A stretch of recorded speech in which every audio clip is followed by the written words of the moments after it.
আমার সামনে যে জবা গাছটি দেখতে পাচ্ছেন, এটি একটি হাইব্রিড জবা, সারা বছর ব্যাপী ফুল দেয়। সাধারণত শীতের শেষে গরমের শুরুতেই এই জবা গাছের প্রুনিং করে দিতে হয়, তাহলে কিন্তু প্রচুর পরিমাণে জবা ফুল পাওয়া যায়।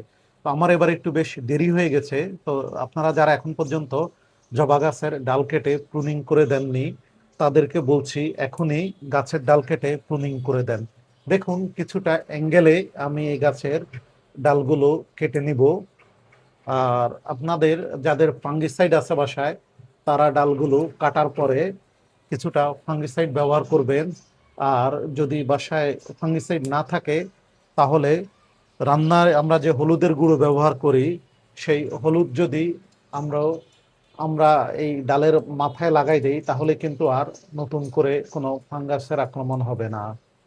তো যারা এখন পর্যন্ত আমার মতো প্রুনিং করেননি, তারা কিন্তু তাদের বাগানের জবা গাছের প্রুনিং করে দিতে পারেন।